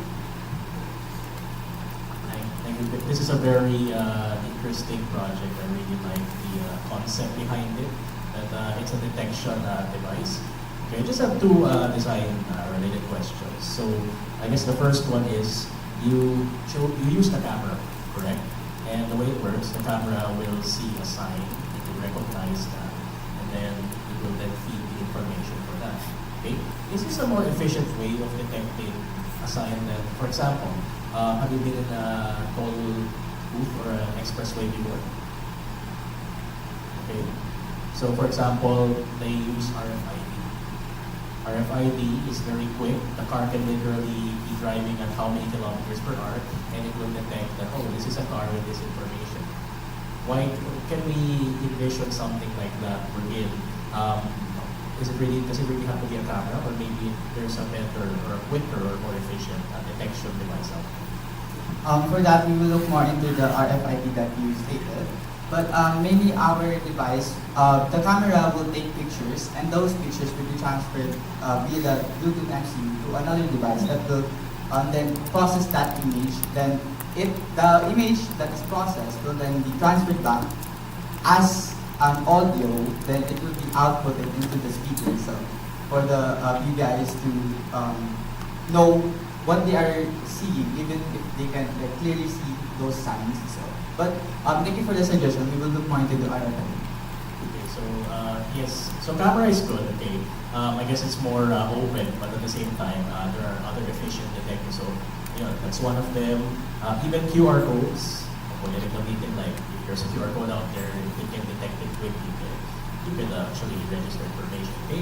So second comment and question. You are using a frame of eyeglasses, correct? Is it necessary to use an eyeglass frame, considering that all you really need is a camera and perhaps something connectivity?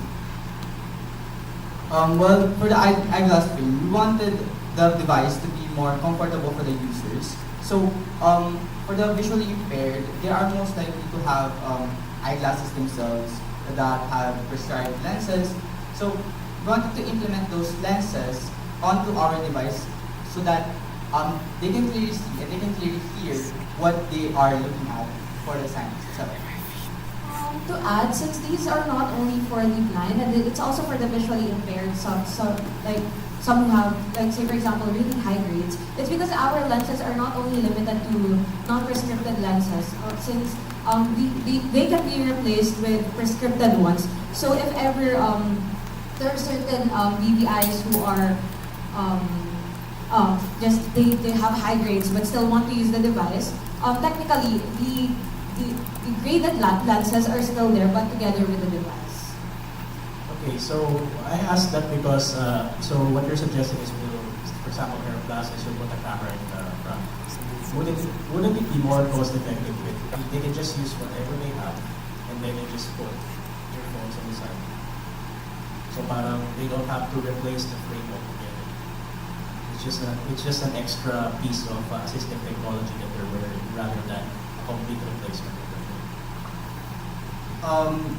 For what you are suggesting, our device uses a camera.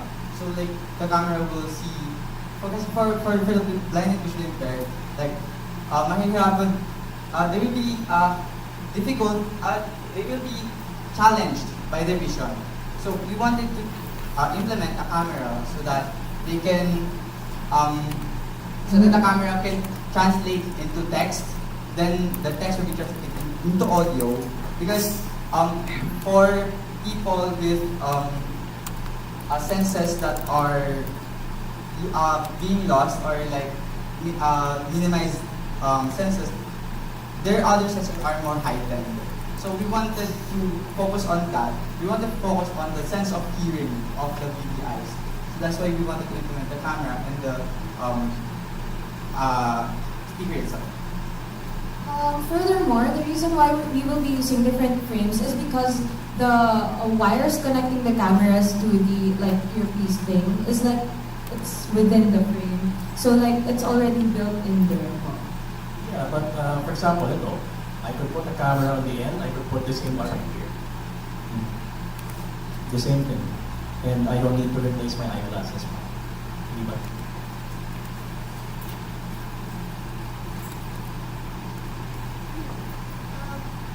Regarding that, we believe that new glasses device in the form of a frame could be stable and more comfortable for the baby eye who will be wearing it, and it would be able to, it would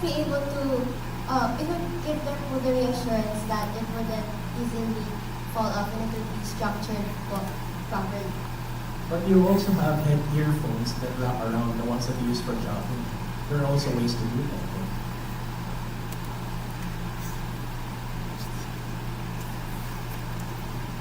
Yes, there are other designs for the models of assistive technologies such as smart glasses.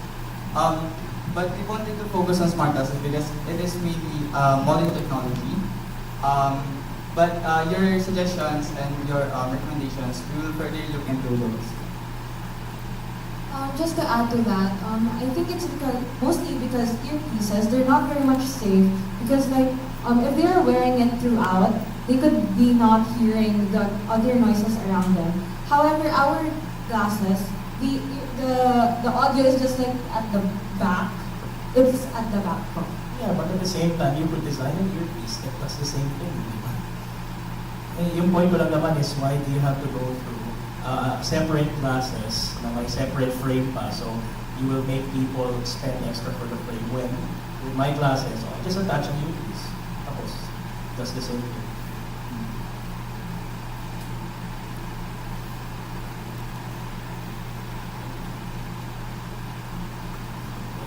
I guess you look into this muna, okay? Because I really like the idea, don't get me wrong.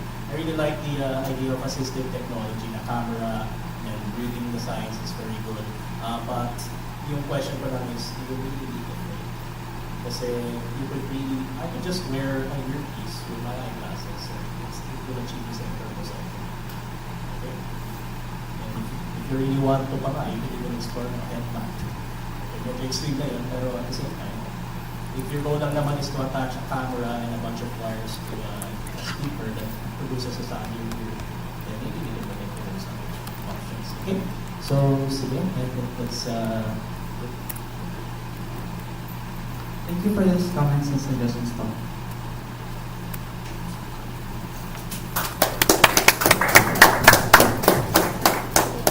Thank you to our last presenters. Thank you for that very eye-opening presentation. So, hopefully, your research could contribute more and be of great help to the BVI community here in the Philippines. Oh, certainly.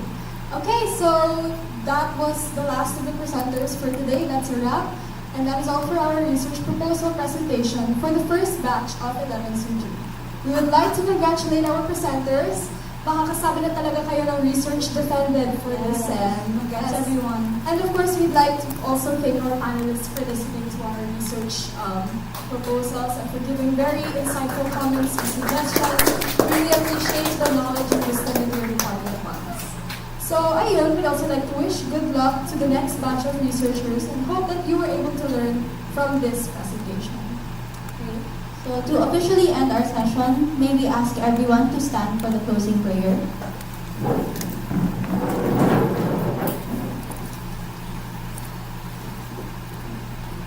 For the Catholics, please do your sign of faith. In the name of the Father, and of the Son, and of the Holy Spirit. Amen. Almighty Father, we thank you for guiding us throughout our presentations and for granting us a fruitful learning experience. May we keep in mind and heart the feedback and comments of our panelists so that we may proceed aptly with our research.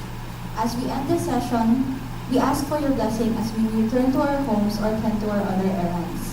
Let everyone get the rest they need, and may we always keep you in your hearts. We ask of these through your Son, Lord Jesus Christ. Amen. In the name of the Father, and of the Son, and of the Holy Spirit. Amen. So, okay, thank you very much for being here today. This has been the first batch of 11 Tsuji for Larga Research Proposal Presentation 2024. Congrats everyone. Thank you.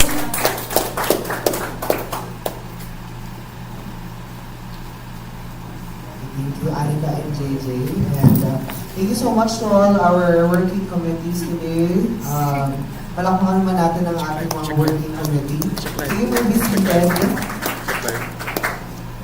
Special thanks, of course, to our dear panelists, Sir Arias. Palakpakan naman natin Sir Arias. And Sir Ong, palakpakan naman natin.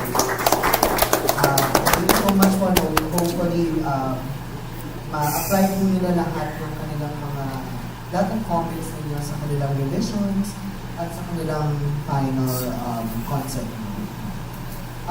So one thing that I didn't really mention is that I will be handpicking the best presenter today. Not necessarily the best in terms of metrics, but it's really the best in terms of how he or she presented herself or himself in front of everyone, and minsan may mga element of surprise din, specifically on the performance of this particular person. So that person will be getting an automatic 100 for this particular presentation. I would like to congratulate Nico.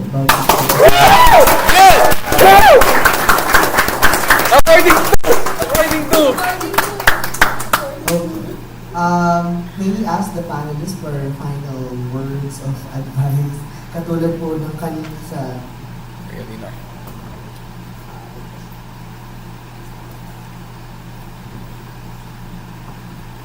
Hi, so this is Tsuji, correct? So Tsuji, very well done. Siguro I really enjoyed the topics in general from this class because a lot of them involve design. I think that's more organic line. Okay, admittedly, mas ako in the biology related RPs, I'm a little bit more reserved in that. But in terms of design and in terms of the topic selection, I really appreciated what everyone in the class had to offer. In general, I would just like, siguro general comment lang. I can sense that may konting nerves in when we were presenting. Siguro we can just try to be a bit more yourself.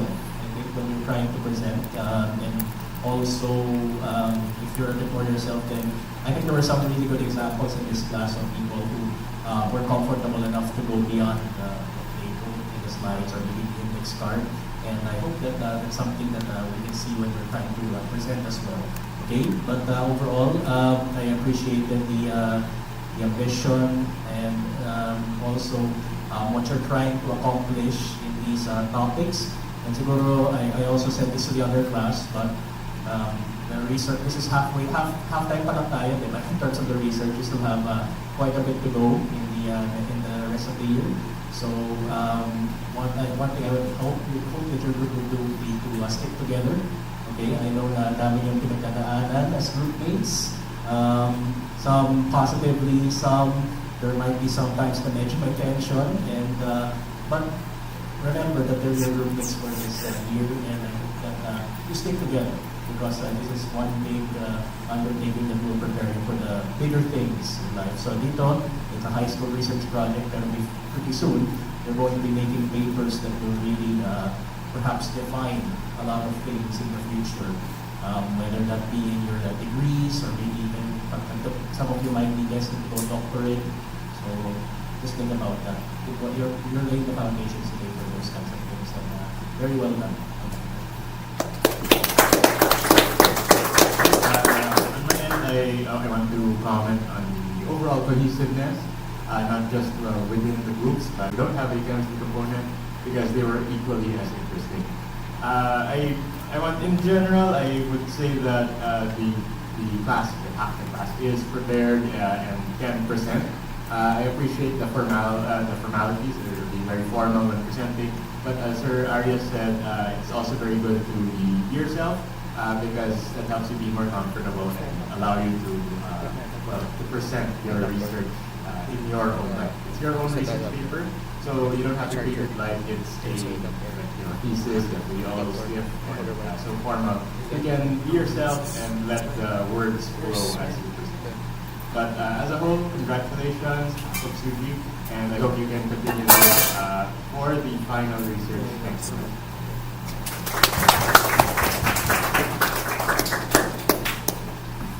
Thank you so much. I guess panelists, the grades are already tabulated, so the scores are ready. Automated naman yung system natin. So I will be talking, well, the first group talagang sila, umalis na talaga sila right after their presentation. So maybe I'll just talk to them sa Monday na lang siguro. But for the rest of the group, you'll have post-mortem after this. Yeah, post-mortem. It's an event. We'll do post-mortem after this, and then we'll discuss your grades, and we'll discuss, nasabi na ni Sir Arias and Sir Ong yung kanilang thoughts. Now, it's my time to share with you what I okay. It's now my time. Nandun lang ako sa likod ng whole time. But again, may nag-transcribe ba or galing? Okay, so Live stream. Okay, live stream. So, lahat ng mga comments naman documented. So, it is expected that you will apply those before December 16th. Just the submission of your final paper. Okay, I'm making myself clear. Okay. To our dear panelists, we will be sending your certificates online via research.ahshs. So, Ma'am Mel will be keeping in touch with you. Again, thank you so much po, Sir Adrian and Sir Arias. Hopefully, we still see you in the future. So, we'll start with the first presenter. We'll start with the second presenter. The rest of the group is stay outside, and then we'll talk. Okay? And then, so, tulungan na rin natin yung ating mga atin kuya sa CNMO kung pwedeng pa-stack na rin ng mga chairs.